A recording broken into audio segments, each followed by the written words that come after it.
So, you want to build a web app with Python, right? Well, you've almost certainly heard of Flask. It's one of the heavy hitters, powering everything from tiny personal blogs to massive, complex platforms. But what's the big deal? Let's dive in and really unpack what makes Flask tick from your very first line of code all the way to getting it live in the cloud. You'll hear this term thrown around all the time. Flask is a micro framework. But what in the world does that actually mean? Does micro mean it's weak or that it's only good for small projects? Spoiler alert, absolutely not. In fact, that one little word is the key to understanding the entire philosophy behind Flask. At its heart, Flask is just beautifully simple. It gives you the bare essentials you need to get a web app running. Things like handling URL requests. But it doesn't force your hand on the big stuff. It doesn't tell you which database to use or how to structure your files. It trusts you, the developer, to make those calls. I just love this analogy from a Reddit thread because it nails the concept perfectly. Flask itself isn't the entire application. It's not the whole car. It's the engine. The client, which is usually someone's web browser, sends a request, and your Flask application is the powerful engine on the server that brings that request to life and figures out what to do with it. Okay, so let's really dig into this micro idea. It's not about limitations, it's all about freedom. The whole philosophy is to provide a solid, minimal core that you can then build on top of to do exactly what you need and nothing you don't. And here's what that looks like in the real world. On the left, that's what Flask gives you right out of the box. It's intentionally small, just handling the basics like routing URLs and using its templating engine to generate HTML. Now, for everything else on the right, connecting to a database, handling user forms, authentication, you bring in extensions. The Lego analogy is perfect. Flask gives you the base plate, and you get to pick the exact bricks you need for your project. And here are just a few of those popular bricks. Need a database? Bam, there's an extension for that. Need to build a secure contact form? Yep, there's an extension for that too. Sending emails, building APIs. For pretty much anything you can imagine, someone in the community has probably built a high-quality extension that's ready to just plug right in. This is how Flask can grow from a tiny hobby project into a huge enterprise-level service. All right, let's pop the hood for a second and look at one of the most powerful and, let's be honest, sometimes confusing parts of Flask. It's a concept called context, and understanding this is really the key to seeing why Flask code just feels so clean and intuitive to write. So what is a context? Honestly, just think of it as a temporary container for information. When a user visits your website, Flask gathers up all the data related to that one specific request, like the page they asked for or the form they submitted, and it bundles it all up into this neat little context container. Now, Flask actually has two main types of these contexts. You've got the application context, which holds app-wide information that doesn't really change, like your configuration settings. And then you have the request context, which is brand new for every single request and holds all the specific details, like the URL they're on or the data they just sent. And this right here, this is where the magic happens. Instead of making you pass all that request information around to every single function, Flask gives you these super convenient objects, current app and request. You can use them anywhere in your code, and even though they look like they're global variables, Flask is smart enough to make sure they always point to the information for the one single active request. It's a design that makes your code incredibly clean and easy to read. So how does Flask keep user A's data from getting all mixed up with user B's data when they're using your app at the same time? It uses this really clever trick called a context local.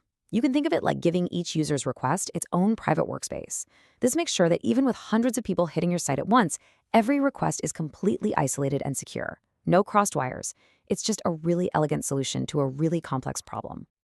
Okay, enough with the deep dive theory. Let's talk about how this all translates into actually building stuff. How do we go about adding fundamental features like a database or a user sign-up form to our Flask app? Since Flask doesn't have a built-in database, you get to add one in this really clear step-by-step way. First, you define the structure of your data. Then you run a little script to create the database itself. After that, your app can connect to it, run whatever queries it needs, and save the changes. It gives you total control over how your application stores its data. And for user input, we use that handy request object we were just talking about. When someone submits a form, you can find all its data right there. But, and this is maybe the most important rule in all of web development, never, ever trust user input. Always validate it on the server. And that is exactly why extensions like Flask WTF are so popular. They make this crucial validation step so much easier and safer. All this talk of flexibility brings us to a massively important topic: security. Because Flask doesn't make a ton of assumptions for you, the developer, are squarely in the driver's seat when it comes to protecting your application. This slide really says it all. Bigger batteries included frameworks might give you a pre-built fortress with all the security configured for you. With Flask, you get the building blocks. It gives you all the tools you need, but you have to be proactive about using them to build up your defenses. Let's break down two of the most common threats you'll face. On the left, you have cross-site scripting, or XSS. That's where an attacker slips some malicious code onto your site, which then runs in some other user's browser to steal their info. On the right is cross-site request forgery, or CSRF. That's a trick where an attacker gets a logged-in user to click a link that performs an action on their behalf, like changing their password without them even knowing. Thankfully, the Flask ecosystem gives you some powerful tools to fight back. To stop CSRF, that Flask WTF extension automatically adds a hidden, unique token to your forms. And to prevent XSS, the Ginger 2 templating engine automatically escapes any user input, basically turning malicious scripts into harmless text. It's a simple checklist, but it's an absolutely vital one. So, you've built your amazing app. You've secured it. Now it's time for the final exciting step: taking your project off your own computer and putting it on a live server for the entire world to see. Okay, listen up, because this is probably one of the most critical lessons for any new Flask developer. The little server that runs when you're coding is fantastic for development and debugging, but, and I can't stress this enough, it is absolutely not meant for production. It's slow, it's not very secure, and it can only handle one person at a time. For a real, live website, you need a proper production stack. So, a typical production setup looks something like this. A user's request first hits a web server like Nginx. It's a workhorse that can handle traffic and serve up static files really fast. Nginx then passes the request onto an application server, like Junicorn, which is built to talk to Python apps. Junicorn's job is to run multiple copies of your Flask app so you can handle lots of users at once. Finally, one of those copies of your app processes the request and sends a response all the way back up the chain.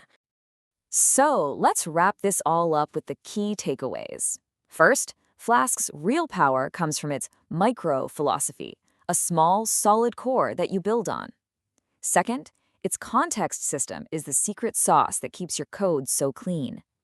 Third, with all that power comes the responsibility of security.